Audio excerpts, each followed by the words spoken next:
Alors oui, on aurait pu forcément vous parler de Nancray en nous baladant au musée des maisons comtoises qui depuis 1984 mettent en valeur le patrimoine local. Oui mais non, parce qu'il n'y a pas que ça, et c'est justement le reste qui nous intéresse. En fait, si on se trouve à Nancray, c'est parce qu'on avait envie d'y rencontrer la romancière Sandrine Beau. En quelques années, elle est devenue une référence dans la littérature jeunesse. Sandrine, je regarde votre collection, c'est impressionnant. Vous avez combien d'ouvrages ? Un petit peu plus de 90 pour l'instant. Vous avez signé 90 livres ?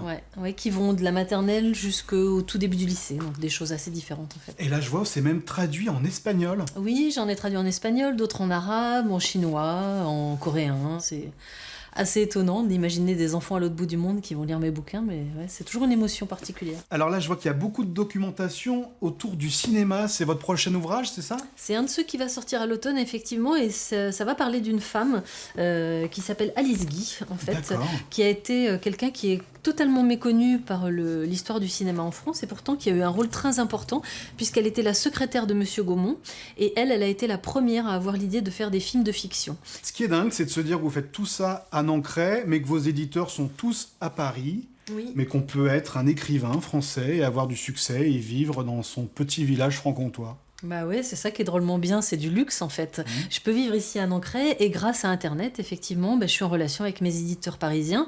Et puis j'ai même des éditeurs qui sont en Belgique et j'en ai d'autres qui sont au Canada. Et ça pose aucun souci, donc voilà. Nancray est un petit village autour d'une route nationale qui tient plus à ses habitants qu'à des merveilles architecturales. C'est pour ça qu'avec Sandrine, on est allé voir Lucie. Ce jour-là, elle embouteillait les bières brassées ici depuis maintenant 10 ans. Cette entreprise, c'était leur rêve à elle et à Dimitri, son époux, qui est décédé d'un cancer il y a quelques mois. Lucie, vous aviez trouvé ce lieu avec Dimitri pour vous installer, vous ne regrettez pas depuis Nancray, c'était un bon endroit pour venir fabriquer de la bière ? Oui, c'est surtout un endroit familial, donc le village natal de Dimitri. Et puis on a trouvé cette belle maison et l'endroit idéal justement pour faire notre fabrique de bière. Il y avait quand même beaucoup de bars avant sur Nancray. Moi j'habite, par exemple, ma maison était un ancien bar-restaurant. Et voir des lieux comme ça où les gens peuvent se retrouver, c'est vrai que c'est des endroits agréables dans un petit village. Lucie, dernière question. Il y a la volonté de continuer ce qu'avait fait Dimitri. Voilà. Et à Nancray, il y aura toujours de la bière. J'espère bien, oui. Voilà, c'est surtout, on a mis du temps à concrétiser ce projet ensemble et voilà, ça peut pas s'arrêter comme ça. Écoutez, Lucie, j'ai envie qu'on trinque à la longévité de la bière du Gouffre. Merci. On boit et puis après on va à la bibliothèque ? Avec plaisir.